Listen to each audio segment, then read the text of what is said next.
because I demand perfection. I told my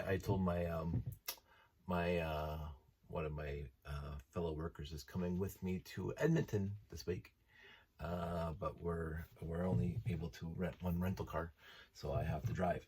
I've been hopping across this country for a long time, 15 years at Laidlaw, and no, almost 15 years at Sika King.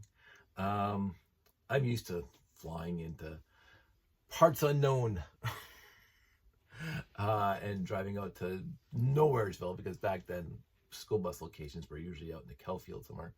I've been to every major city in Canada overall. I mean, I've probably named a few that I haven't been to, but even Winnipeg I've been to. Winnipeg. Okay, I didn't mind Winnipeg. It's in the list of the 40, 50 cities I've been to. It's fine. It really is. But anyway, so we're flying into Edmonton this week, and I said, I've done this for years, 30 years now, and I've gotten used to the point where I just want to relax in the off time. So usually I'm at the location, do my job, because usually it's pretty intensive, and it's usually after hours, replacing switches, replacing APs, replacing whatever's. So overall, my work, I'm at the branch for the day. I call it branches because that's left from Laidlaw. I have plants, now not branches, but I still call them branches. Plants that I take care of, and they're usually running production during the day. And so you have to wait till production stops to replace hardware or whatever, pull cables, whatever. But I'm usually at the plant during the day to catch up on the paperwork, the floor plans, the switch diagrams, the rack diagrams, the physical diagrams, blah, blah, and talking to people because, oh, Dave, while you're here, I didn't want to call you. So I spend the time running around the plant, fixing stuff, and then they all leave. And then I have the building to myself, and I fix whatever I'm fixing, replace whatever I'm replacing, do whatever I'm doing, and then I go back to the hotel, usually 7, 8, 9, sometimes 1 a.m. So, a few times 3 or 4 a.m. So it depends on how long the rack migrations take. But I'm whatever. I'm there. I've got nothing else to do. I don't want to sit in a hotel room by myself. So what happens is I do all the work after hours, and then I go back to my hotel and I sit there and watch the Star Trek episode on late night TV or Letterman back in the day. And I fall asleep, and I get up next morning, go back to the plant, make sure everybody's happy, and then hop on a plane, come home. I usually don't do a lot of touring of the locations, the cities that I'm in. And I've been to all the cities. Only when I take my family do I take time to go check out the city. I can't not think of a personal time where I went out of my way to scope out the city that I'm in. I will say there's a proviso to this because, well, Sudbury, I was with family, so then we checked out Sudbury. So, and last year we were at Brickomania, and then I was there for the Monday to Thursday for work, Sunday to Thursday for work, and we spent evenings in Montreal, Old Montreal, checking out the beautiful area of Old Montreal and seeing some parks around the area. That was fantastic. And then we did Brickomania. But the family was there. When I'm by myself, I have no effort. I'm tired. I'll go back to the hotel and just kind of watch YouTube videos and the TV and go to sleep. But I have a partner now that I'm driving around. I've never had this before. Overall, I usually don't have somebody I'm driving with. When I fly to a destination, I'm driving somebody around. When I'm at the plants during the day, usually the plant manager will take me out for lunch. It's fantastic. Otherwise, I just work all day. I don't pack a lunch. But they said, my partner in crime for the week, or the 2 days, said, well, we're doing the work after hours on Thursday, and we should be done relatively early.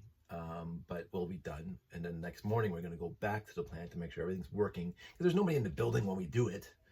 The hardware we're replacing, to make sure it's working for the plant on Friday. And if it's working, that's it. We're done. So we'll probably stay till around noon on Friday, and then we're in Edmonton, and I've been in Edmonton half a dozen times, half a dozen times for work. Never been there for socially, but for work I've been there half a dozen times. I've literally never, ever, ever seen the West Edmonton Mall. Never. And what I'm told, it is literally not just down the street from my plant, but it's within a 10-minute drive from the plant that I'm going to be working at. And I knew that before. And me walking around the mall by myself, even though it's the Western Mall of Edmonton, it's supposed to be like a fantastic mall, best mall in Canada. I had to go. But my partner in crime wants to go see it. And I hear there's a Lego store. So okay, I'm in. But now I have somebody to go with. And I think that's the whole thing. I when I'm working and then lazing around, because the work takes a lot of effort and whatever, and I don't have the want on my own to go. Like, even they say, they pay for breakfast, lunch, and dinner while I'm driving or traveling, and you can go to a restaurant. I am not sitting in a restaurant by myself. I go to Keg. I could go, Dave, you could go to the Keg, and trust me, I love the Keg. Not my favorite food anymore, but it's high-end, great stuff. I am not going to go to the Keg by myself, sit there at a table with nobody to converse with, and eat a steak. I ain't going to do it. I'm going to go buy a Wendy burger, down to a Wendy burger, take it back to the hotel, throw the Star Trek on, and just luxuriate in the NC-17-1-D doing whatever it's doing. So that's what I'm going to do until this trip. So I'm looking forward to that. I'm going to see the West Edmonton Mall, hopefully. And I'm looking forward to it. I'm going to say that. I'm actually looking forward to this trip. I wasn't at first, because I've done a lot of traveling this year. And the older I get, again, age plays into this, the more I just want to stay home. Or I want to just sit in this room and play Lego and build stuff and talk to friends online and watch. Right now I got a random selection of movie themes, which is fantastic, and we just listened to. You didn't hear it because I'll get demonetized. Now we are here. Now we are free from Gladiator. Now, go on to the second tangent, because I'm done with the first one. I'm sure it'll come up again. I'm going through this list of music here, and it had the Black Hole theme, and I honestly forgot. I haven't seen a Black Hole since 1980 something.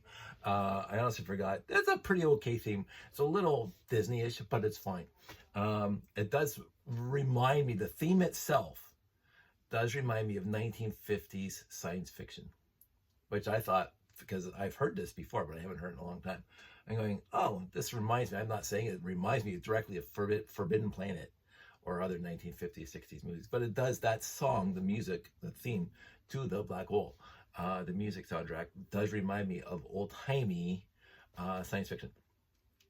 I mentioned this before, I barely even remember the Black Hole. I don't know if it was good. I don't remember if it's bad. And it's kind of meh in my head. I remember Tron, but I do not remember the Black Hole. Other one in here is a lot from Tron Legacy. It's amazing how Tron Legacy keeps on popping up. I think the algorithm, whatever. I love the Tron Legacy soundtrack. I mean, as simple as that. And they have James Bond, and they have Jaws, and they have Close Encounters. And again, I mentioned Close Encounters, that John Williams, love him to death, he outright borrows from other songs. As I said, When You Wish Upon a Star is built right into the theme of Close Encounters of the Third Kind. Kind of the same thing. And a lot of Star Trek, and some Star Wars, and the Mandalorians, and blah, blah, blah. And I'll just sit here and listen to it play, because I love that kind of music. And whilst I was listening to While We Are Free, or Now We Are Free, again, Gladiator, a vicious, not a huge, okay, I will say it was a hugely violent movie. Because it was a hugely violent movie, but it wasn't over the top. I mean, it was grotesque violence, some of it. I mean, it was. But it wasn't comedic comic book RoboCop violence. But a violent movie nonetheless. But this Now We Are Free is such a beautiful, beautiful song. Like, it is the antithesis of Barber's Adagio, which is a brutally sad song.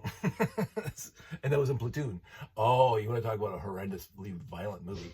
Platoon. I will watch it again. I haven't seen it in a while. It is a fantastic movie for what it is, but it is a tough watch.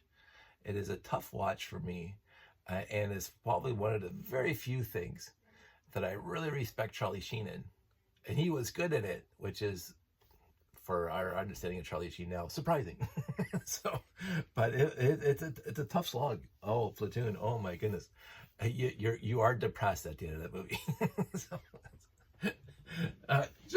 well, Gladiator has a happy ending, a happy-ish ending, walking off through the fields to the family, which I thought nicely done for all this, death and mayhem.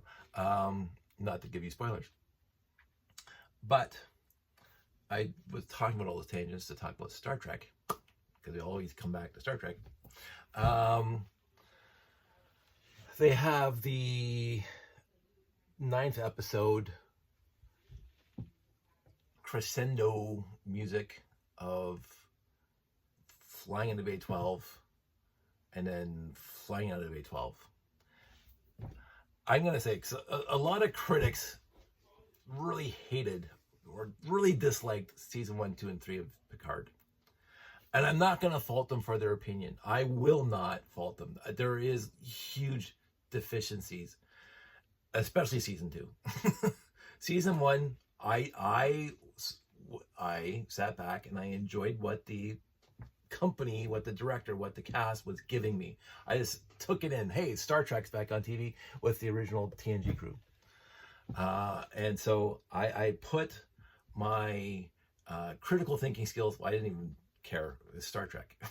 So I put it on hold, and I enjoyed season 1. It was a little clunky.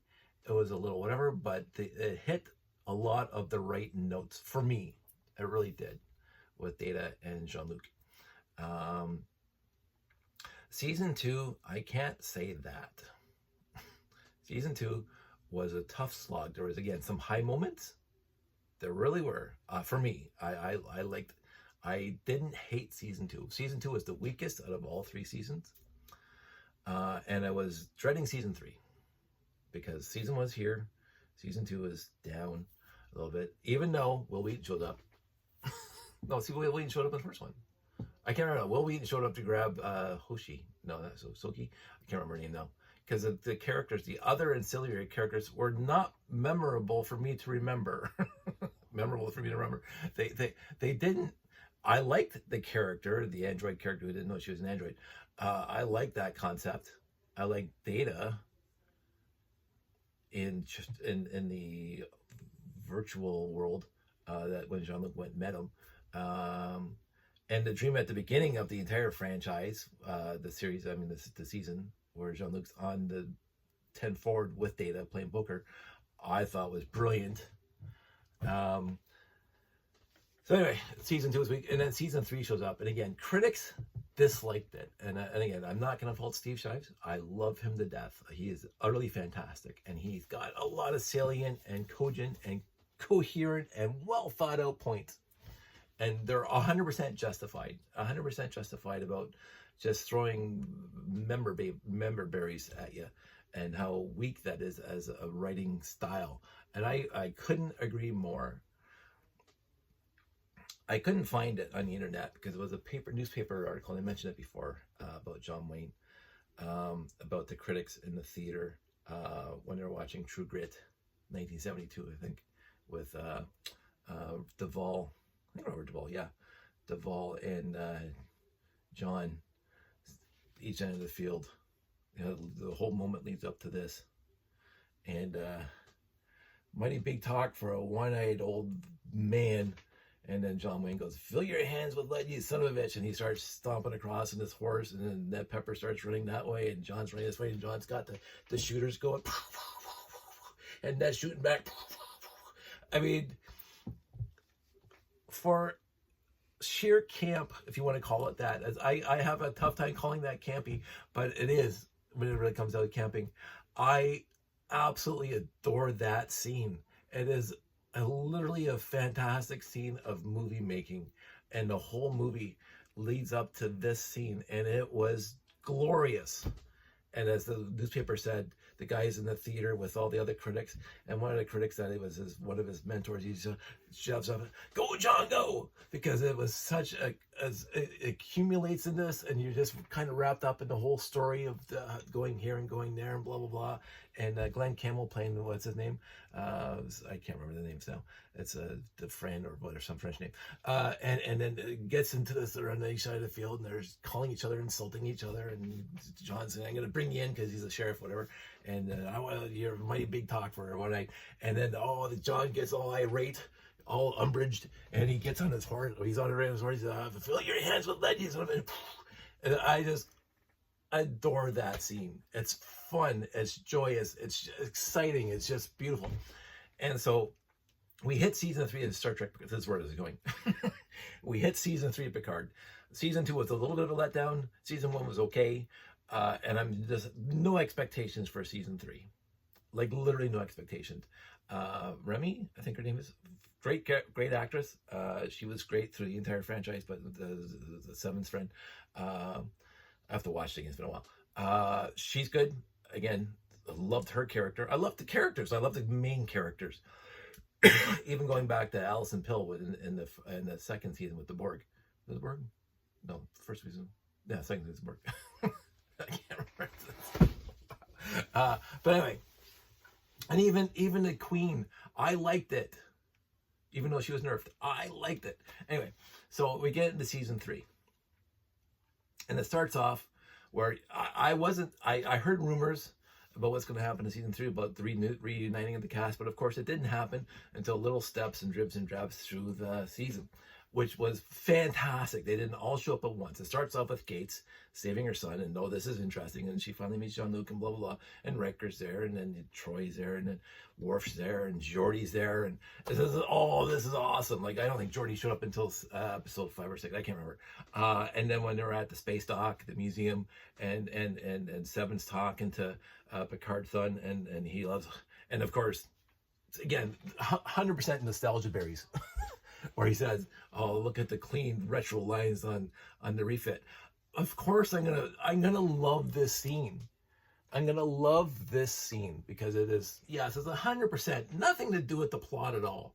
I mean, Seven's story about where she was reborn brings my eyes misty thinking about it now. The character, how far she's come since she was saved by the Borg, by Janeway. So here she's poking on the little buttons, and all of a sudden on the screen shows up whatever, and then you see the New Jersey, which I didn't, when I look at my Starfleet technical manual, there's none of them called New Jersey, but whatever, I'm gonna let that go by. They couldn't make, because none of the other original ships made it out, by the way. The 12 original Constitution sets in canon, supposedly, none of them made it back after their 5-year mission. The Intrepid got lost, and the big huge Amoeba, the Yorktown got lost. All of them, they all got Exeter. They all got decimated throughout their 5-year season, and a lot of them got decimated during the run of the Enterprise on the Enterprise episodes, the original Star Trek episode, which was kind of interesting. M5 shows up, blows up a few, whatever.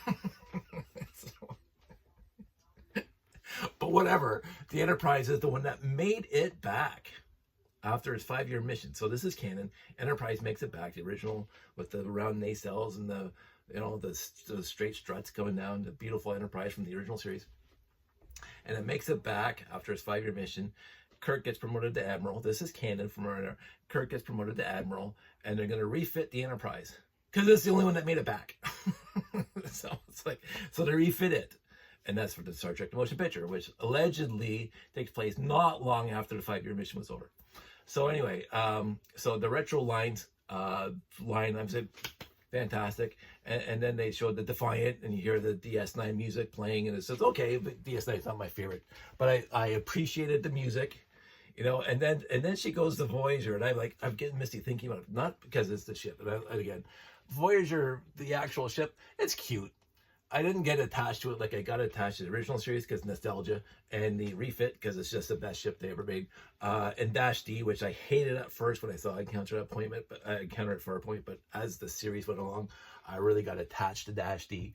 And so when Seven puts it on Voyager and you hear that music of Voyager, and then she starts talking about where this is where she was reborn. And I'm going, this is fantastic in universe. I like to think member berries are great, but if you attach it to in universe characterization, I have no problem with member berries.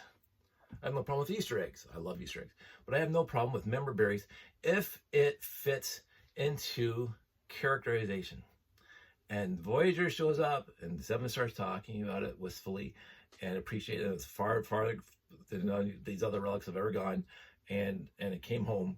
And I love the 7 seasons of Voyager. I thought it was fantastic for that character, for that moment, for that time. And then, of course, they found the bounty, which leads into the rest of the story. But anyway, so I'm thinking, this is great. Fantastic. We got our little nostalgia. We got the Defiant. We got the New Jersey. We got the 1701A, my favorite ship ever. And then we got the Voyager. And so that's it. There's nothing else, right? Rose shows up. Fantastic.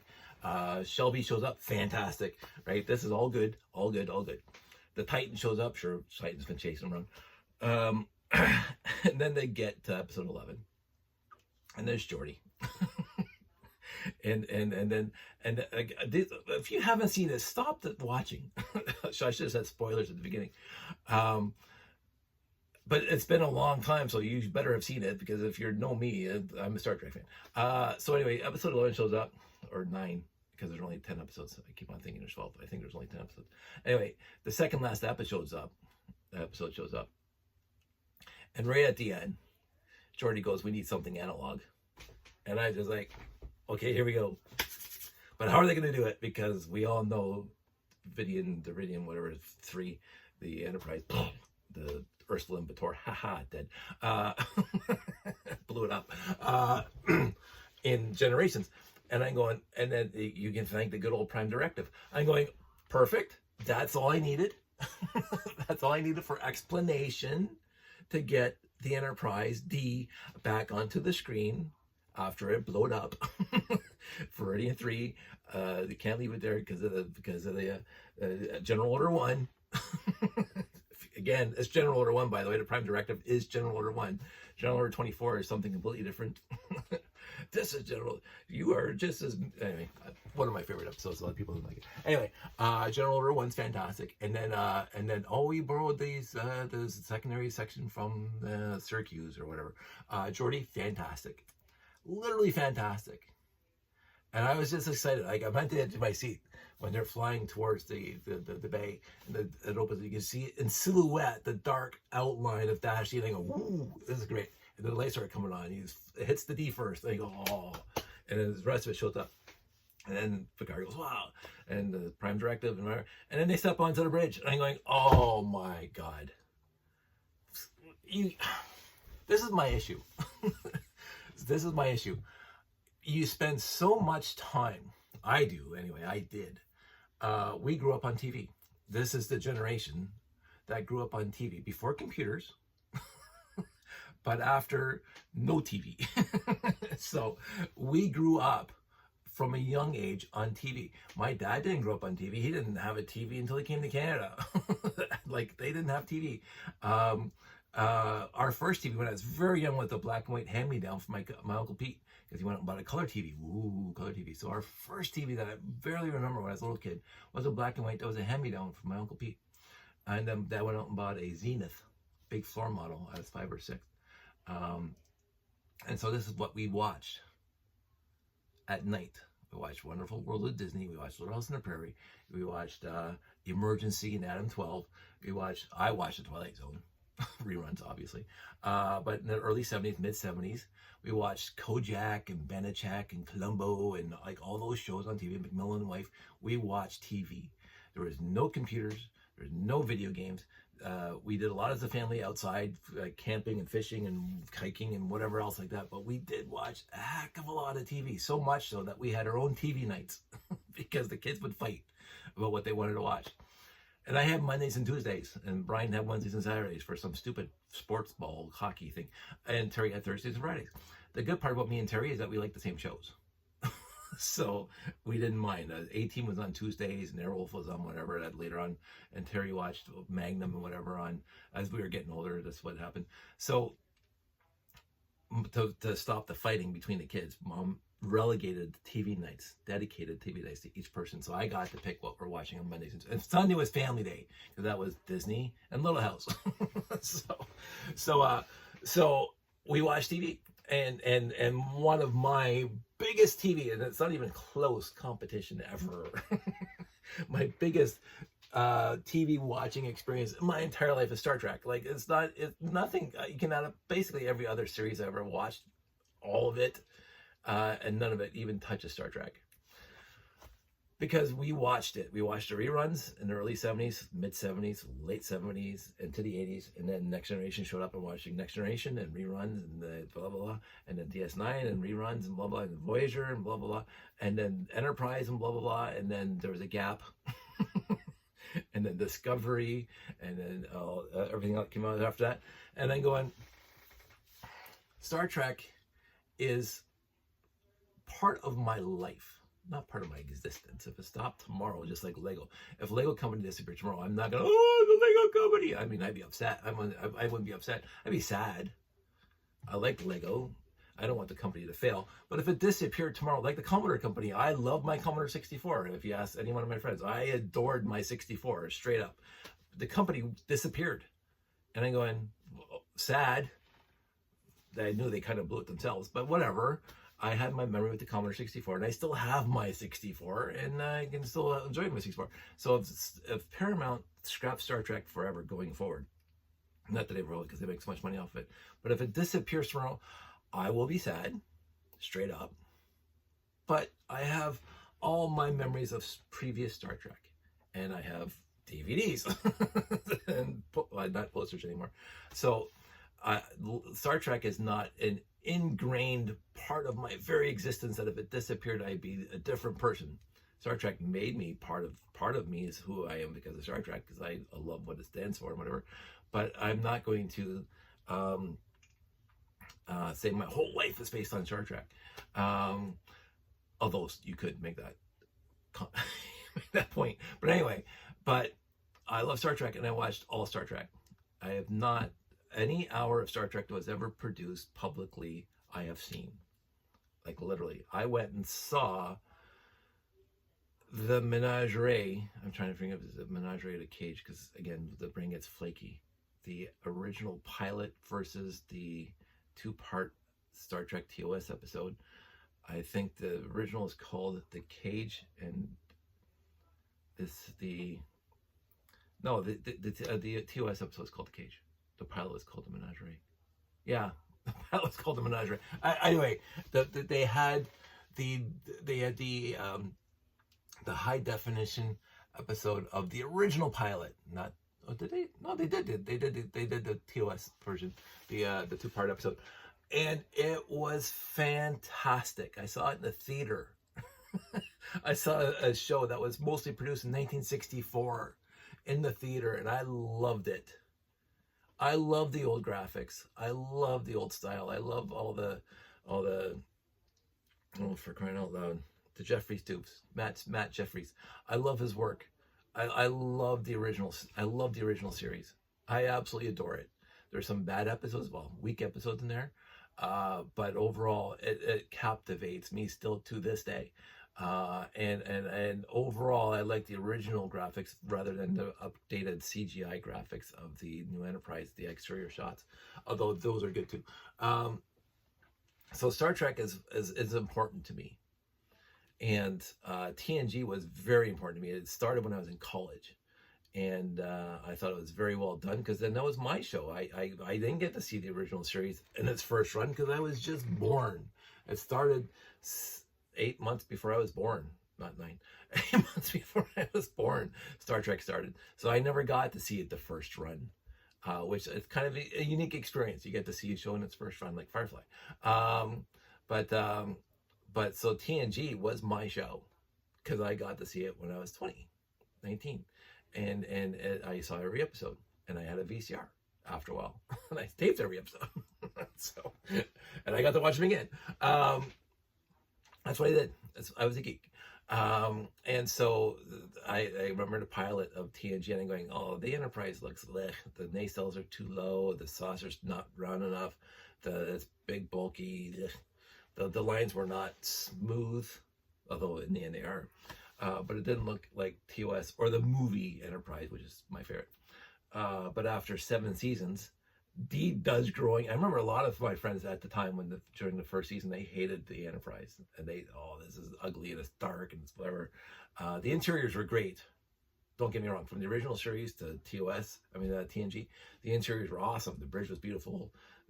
Everything else, the Temford when it showed up in season 2, fantastic.